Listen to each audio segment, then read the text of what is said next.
پورا کعبہ، یہ بھی کعبہ اور یہ بھی کعبہ حضرت ابراہیم والا، لیکن اس کو بھی مشرکین نے الگ کر دیا، اور انہوں نے یہ دلیل دی کہ ہمارے پاس جو جائز اور اچھا مٹیریل ہے وہ نہیں ہے، تو لہٰذا اس کو ختم کیا اور دروازہ اوپر کر دیا، ایک دروازہ بنا دیا۔ اب اسی حتیم میں جو چھت ہے، چھت کا پانی گرتا ہے اسی حتیم میں، اس کو کہتے ہیں میزاب رحمت۔ یہ جو پرنالہ ہے وہ حتیم میں گرتا ہے، جب بھی بارش ہوگی تو کعبے کی چھت کا پانی حتیم میں آئے گا، لہٰذا وہ پانی بھی بابرکت ہے کہ کعبے کی دیواریں اور کعبے سے لگتا ہوا بھی 2 مرتبہ ہم کو بھی اس میں نہانے کا موقع ملا، طواف کرتے کرتے بارش شروع ہو گئی تو حتیم میں گھس گئے، لہٰذا اس کا پرنالہ بھی مل گیا۔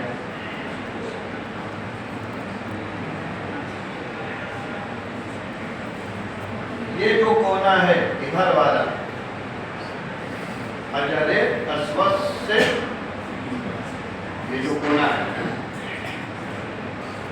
یہ کونا، یہ کہلاتا ہے رکن یمانی،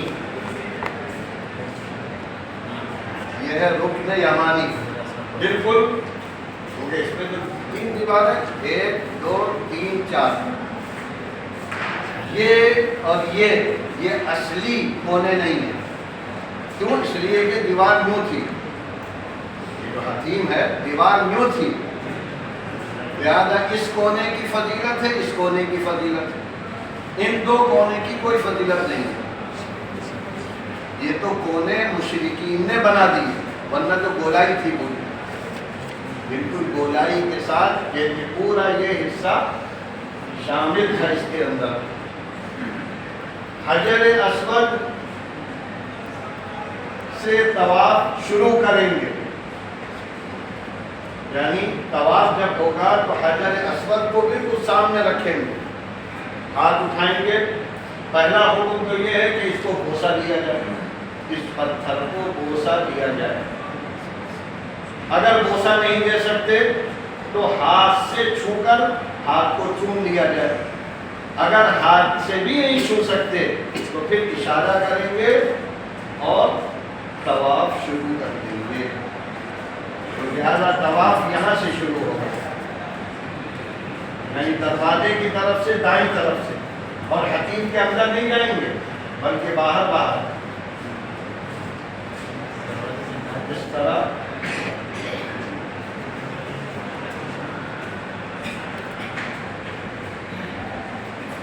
یہاں جب پہنچیں گے رکن یمانی پر تو اس کو چھوئیں گے، چومیں گے نہیں، یہ جو کونا ہے رکن یمانی والا اس کو چھوئیں گے اور آگے بڑھ جائیں گے،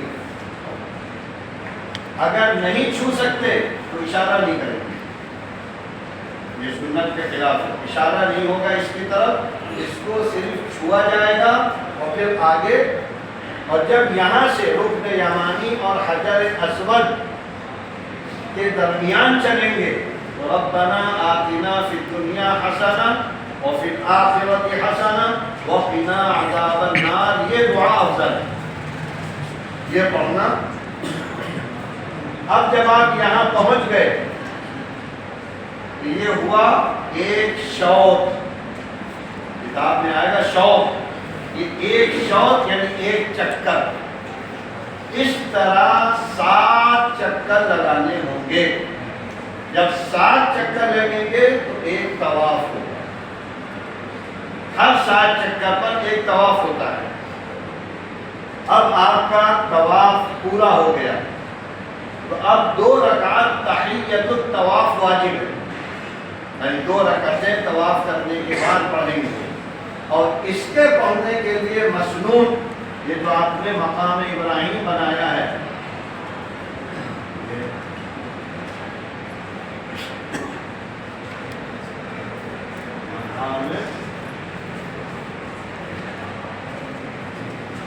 یہ جو مقام ابراہیم ہے اس طرح 2 رکعت پڑھنا مسنون ہے کہ مقام ابراہیم بھی سامنے ہو اور کعبہ بھی سامنے ہو.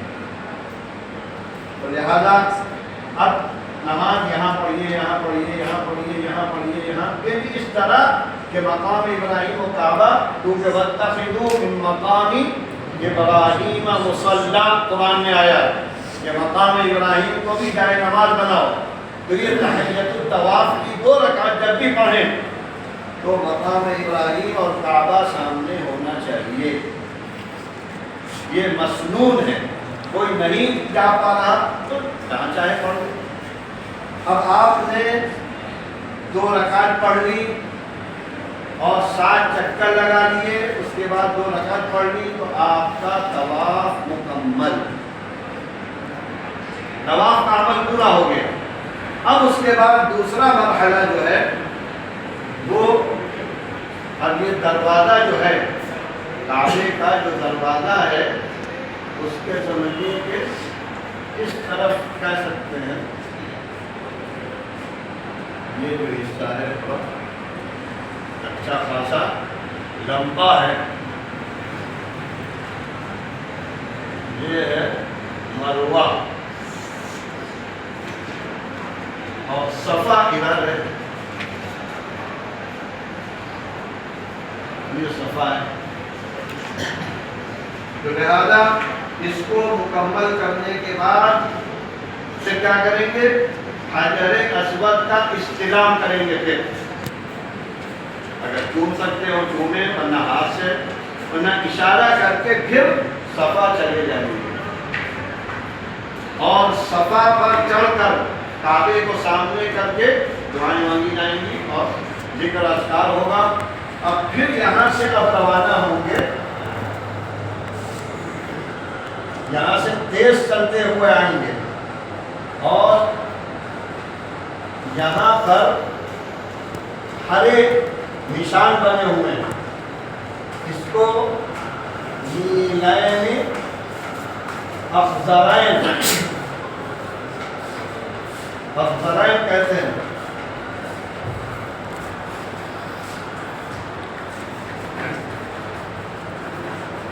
یعنی یہ وہ جگہ ہے جو نشیب میں تھی، کیونکہ یہ یوں ہے، ہم نے تو اس طرح بنا دیا، ورنہ ہلکا سا نشیب، اب تو نشیب ختم کر دیا انہوں نے صحیح بالکل. حضرت ہاجرہ صفا پر چڑھتی تھی تاکہ چاروں طرف دیکھیں کہ کوئی ہے پانی والا، کیونکہ حضرت اسماعیل تڑپ رہے تھے پیاس سے. کنویں کے زمزم کے سامنے جہاں پہ بعد میں ہوا ہے، تو لہٰذا صفا پہ چڑھتی تھی، چاروں طرف دیکھتی تھی، پھر وہاں سے تیزی کے ساتھ آتی تھی دیکھتی ہوئی ابراہیم اسماعیل کو، اور پھر جب نشیب میں آتی تھی تو دوڑنے لگتی تھی، کیونکہ بچہ نظر نہیں آتا تو دوڑتی تھی. اس لیے یہ جو ملائن افزرین ہے یہاں پر دوڑا جائے گا، دوڑ کر چلیں گے. پھر اس کے بعد درمیانی چال سے پھر یہاں سے تیز چلیں گے. جب صفا سے چل کر مروہ پہ پہنچیں گے تو 1 چکر ہوگا، پھر مروہ سے صفا دوسرا چکر، صفا سے مروہ تیسرا. اس طرح صفا سے سعی شروع ہوگی اور مروہ پر ختم ہو جائے گی. یعنی 7 چکر اس کے بھی لگانے ہوں گے. جب آپ نے طواف اور سعی، اور طواف میں سعی اسی وقت ہوتی ہے جو عمرے کا ہو یا حج کا ہو. اب طواف میں جس میں سعی بھی ہوتی ہے 2 کام اور کرتے ہیں. ایک تو اتباع کرنا ہے اور ایک رمل کرنا ہے. اگر ہے کوئی اجازت نہیں ہے احرام والی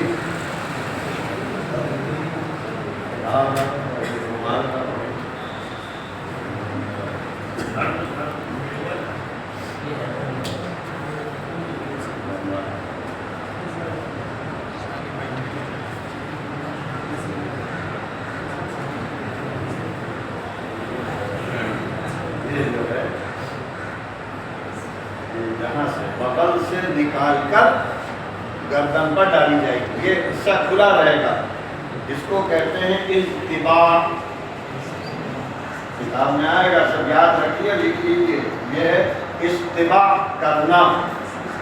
اس طرح احرام کی چادر اوڑھی جائے گی، تو یہ اضطباع ہے، ایک چادر اوپر ایک چادر لنگی کی جگہ، دو چادریں ہوتی ہیں، یہ اضطباع ہے۔ جو رمل والا طواف ہوگا اس میں اس طرح کرنا ضروری ہے، مسنون۔ ایک کام تو اضطباع کا ہوگا جو 7 چکر میں ہوگا، اور ایک کام ہوگا رمل۔ رمل کہتے ہیں پہلوانوں کی طرح چلنا، یعنی اس طرح سینہ نکال کر امولے 3 چکر اس طرح لگائیں گے رمل کے ساتھ۔ اور یہ اللہ کے رسول صلی اللہ علیہ وسلم نے حکم دیا تھا جب آپ آئے تھے عمرہ قضا کرنے، تو مکے والوں نے دیکھا، کہا کہ جب آئے یہ تو بڑے کمزور لگ رہے ہیں، مدینے کی آب و ہوا راس نہیں ہے، تو اللہ کے رسول نے فرمایا اس طرح طواف کرو۔ یا صحابہ نے صاحب وہیں سے پہاڑیوں پر بیٹھے ہوئے کہنے لگی، ارے یہ تو بہت بڑے مجاہد ہیں، یہ بہت بڑے طاقتور ہیں۔ جب یہ آوازیں آپ نے سن لی تو کہا کہ بس کافی ہے، 3 چکر تک کافی ہے۔ تو 3 چکر میں آپ نے رمل کیا اضطباع کے ساتھ، اور 7 چکر میں اسی طرح چادر آپ اوپر والی اوڑھے رہے۔ تو اضطباع میں دایاں مونڈھا کھلا رہے گا، بغل کے نیچے سے چادر ڈالی جائے گی، اور رمل بھی اس میں کیے۔ اور جو طواف ہوتے ہیں اس میں نہیں ہوگا، صرف اس طواف میں جس میں رمل آپ کو سعی کرنی ہے، اور سعی عمرے والے طواف میں اور حج والے طواف میں ہوگی۔ باقی تو طواف آپ کرتے رہیں، اس میں رمل کو سعی نہیں ہوگی، سعی ہوگی صرف عمرے میں اور حج میں۔ بیہوش ہو جائے تو اس کے لیے وہاں پر گاڑیاں ہیں، اور یعنی باقاعدہ کرائے پر بھی ملتی ہیں، بہت سے معذور کو فری بھی مل جاتی ہیں، تو اس وقت اور بیہوش ہو جائے تو پہلے تو علاج ہوگا ہوش کے، لیکن اگر کوئی کمزور ہے، نہیں چل پا رہا ہے اتنا، یا اب یہ طواف تو بڑی مصیبت ہے، اگر آپ کو اندر جگہ مل گئی تو 15-20 منٹ آدھے گھنٹے میں ہو جائے گا، اور اگر نہیں ملی تو معلوم ہوا کہ 5-5 میل کا ایک چکر مسجد کے باہر۔ آج کل بڑی سختیاں ہو گئی، بڑی مصیبت ہے، ہر آدمی حج کر ہی نہیں سکتا، عمرہ کرنا مشکل ہے، کیونکہ پیدل بہت چلنا ہوتا ہے۔ لہٰذا یہ صفا اور مروہ اور یہ کعبے کی رکن یمانی مقام ابراہیم، اللہ کے رسول صلی اللہ علیہ وسلم عام طور پر جب نماز پڑھاتے تھے تو یہاں کھڑے ہوتے تھے رکن یمانی کی طرف، سامنے رکن یمانی بھی ہوتا تھا، اور یہ جو ہے بیت المقدس ادھر ہی ہے، شمال۔ آپ اس طرح نماز پڑھتے تھے کہ کعبہ بھی سامنے اور بیت المقدس بھی سامنے۔ لہٰذا آپ جب مدینے چلے گئے تو پھر کیا ہوا، گویا کہ بیچ میں مدینہ ہے، تو آپ کا رخ بیت المقدس کی طرف اور پیٹھ کعبے کی طرف ہو گئی۔ جو قبلہ 16 مہینے کے لیے بدلا تھا، تو لہذا کعبے کی طرف پیٹھ اور بیت المقدس کی طرف آپ کا رخ رہتا تھا۔ پھر اس کے بعد جب حکم دیا گیا تو پھر بابا قبلہ بنا دیا گیا۔ تو اضطباع، رمل یہ طواف کے اعمال ہیں، اور طواف دائیں طرف سے شروع کریں گے، حتیم کے باہر سے۔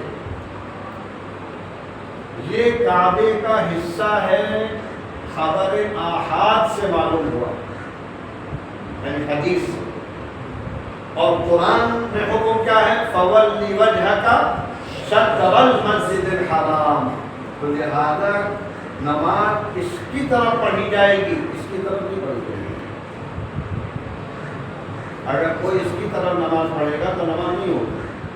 کعبے کا جو آج موجودہ حصہ ہے اس کی طرف رخ کرنا، جو سامنے کعبے کو دیکھ رہے ہیں ان کے لیے تو لازم ہے کہ یہ چار دیواری سامنے ہو، اور جو لوگ کعبے کو نہیں دیکھ رہے ہیں، وہاں سے دور ہے یا ہم لوگ ہیں، تو ان کے لیے سمت کعبہ، جس کو شطر المسجد الحرام، شطر معنی سمت کعبہ اصل ہمارے لیے وہ ہے رخ، تو نماز ہو جائے گی۔ اس طریقے سے صفا اور مروہ کی سعی کے بعد اب عمرہ کرنے والا اپنے بال کٹوائے گا اور آزاد، ختم، عمرہ ختم۔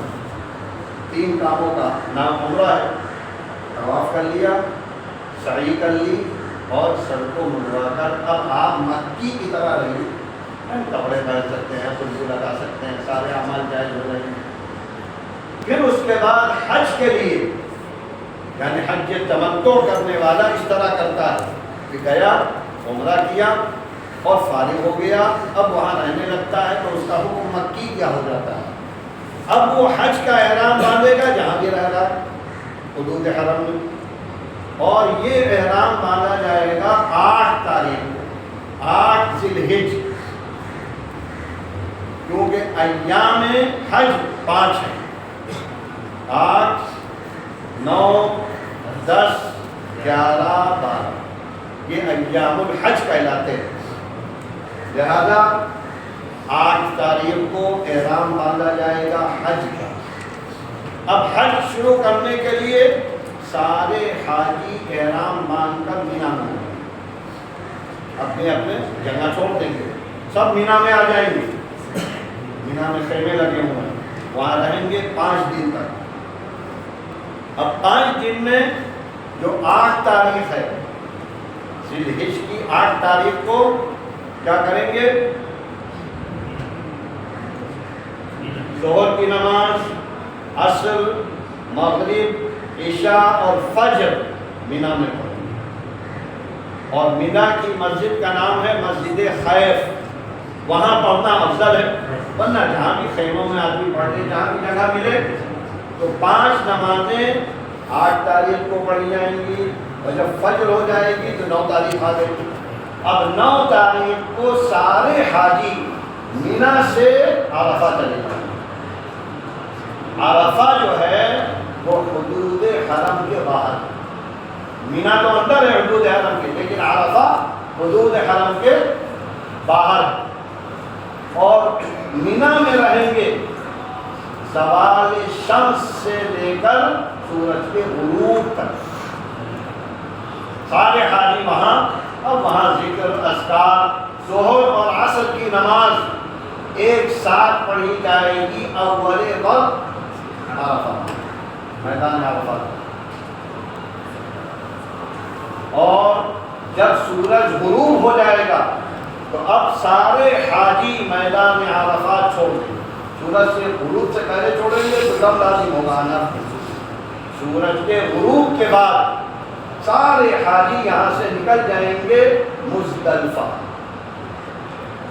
اور عرفہ میں جو جگہ ہے جہاں اللہ کے رسول نے نماز پڑھی تھی اس کو مسجد نمیرہ کہتے ہیں۔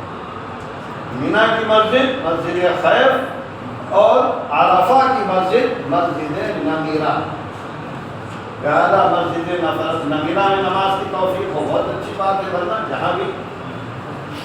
اب سورج کے غروب کے بعد سارے لوگ روانہ ہو جائیں گے مزدلفہ، میدان ہے کھلا ہوا، وہاں خیمے نہیں لگائے جاتے، وہاں رات گزارنی ہے آرام کے لیے، اور فجر کے بعد سے لے کر سورج کے نکلنے تک یہ واجب وقت ہے ذکر و اذکار کے لیے، نماز پڑھیں گے، ذکر و اذکار کریں گے، یہ مزدلفہ کا واجب وقت ہے صبح صادق سے سورج کے طلوع تک۔ باقی رات میں قیام کرنا آرام کے لیے اور اپنے چیزوں کو منظم کرنے کے لیے۔ مزدلفہ میں عشاء اور مغرب کی نماز عشاء کے وقت میں پڑھیں گے، پہلے پڑھنا جائز نہیں ہے، یہ جمع حقیقی ہے جس کے قائل احناف بھی ہیں، صرف حج میں احناف اس کے قائل ہیں، اس لیے کہ یہ عمل تواتر سے ثابت ہے۔ اب مزدلفہ کا قیام ہو گیا، صبح صادق ہو گئی، فجر پڑھ لی آپ نے، تو اب سورج کے طلوع ہونے سے پہلے اب روانہ ہو جائیں کہاں؟ جمرات کی طرف۔ اور جمرات کی طرف جب آئیں گے تو پہلے دن یعنی 10 تاریخ کو جو بڑا شیطان ہے جمرہ عقبہ، اس کو رمی کریں گے، 7 کنکری ماریں گے،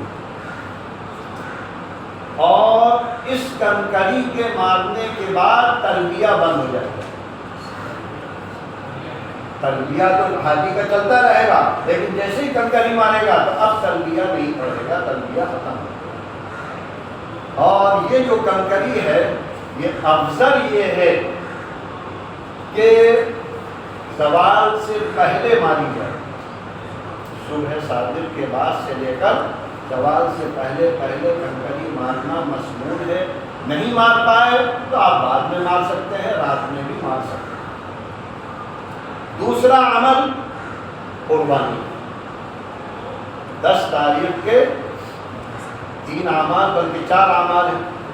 ایک تو ہے سب سے پہلے رمی جمرہ، اور ایک کی رمی ہوگی بس، اس کے بعد قربانی ہوگی، یعنی جو بھی دمیں جو ہے تمتع یا دم قران، قربانی کے بعد پھر اگر طواف زیارت کا موقع ہو تو کر لینا افضل، طواف زیارہ کرے ہو جو فرض ہے، ورنہ اپنے بالوں کو منڈوا دو۔ اب وہ احرام سے نکل گیا، اب وہ نہا سکتا ہے، دھو سکتا ہے اور خوشبو وغیرہ لگا سکتا ہے، لیکن اگر طواف نہیں کیا ہے تو بیوی سے تعلق قائم کرنا ناجائز۔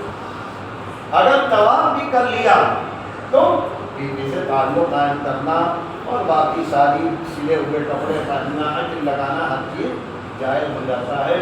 تو یہ 10 کا عمل ہوا۔ 11 میں زوال کے بعد سورج کے غروب تک یہ وقت مستحب ہے، اس میں تینوں کو کنکری ماری جائے گی، بڑا شیطان، درمیانی شیطان تو سب قریب ہے، اور 7 کنکری سب کو ماری جائے گی۔ اور یہ ساری کنکریاں مسنون یہ ہے کہ مزدلفہ سے لے کر یہاں نہیں ملے گا، یہاں مل کر مارنا یہ ناجائز، سب مزدلفہ سے لے کر آئے۔ لہٰذا 11 کا یہ عمل ہو گیا۔ 12 تاریخ کو اسی طرح زوال کے بعد سے سورج کے غروب تک تینوں کو کنکری مارے، یہ ہوا 12 کا۔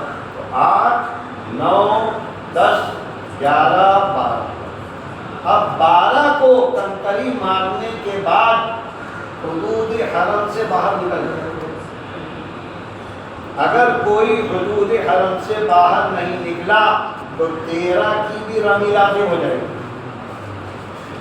اسی لیے عام طور پر حاجی مغرب سے پہلے ہی کنکری مارتے ہیں اور وہ جو میدان ہے اس کو چھوڑ کر باہر چلے جاتے ہیں، تھوڑا بہت وہاں گزارتے ہیں پھر آ جاتے ہیں۔ تو اب ان کے لیے 13 کی رمی لازم نہیں ہوتی، ورنہ 13 کی بھی رمی کریں گے، پھر وہ اپنے اپنے مقام پہ جائیں گے، جو کہ ہوٹل ہے، گھر ہے، کوئی بھی جگہ ہے، اور پھر وہ وہی حدود حرم میں کعبے کے قریب رہیں گے۔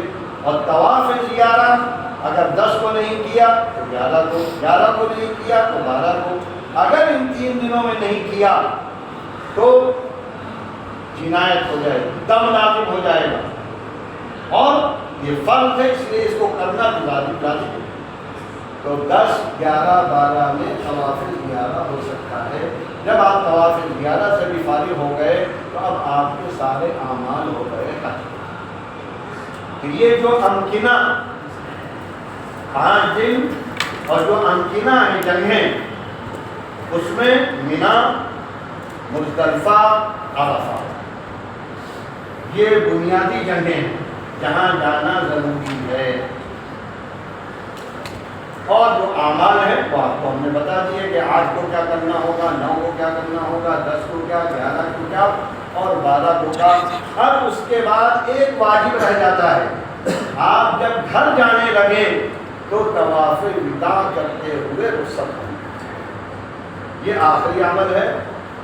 اور طواف وداع اگر کوئی معذور ہو گیا یا عورت ہے حالت حیض میں ہو گئی تو طواف وداع معاف بھی ہو جاتا ہے حالات کے اعتبار سے۔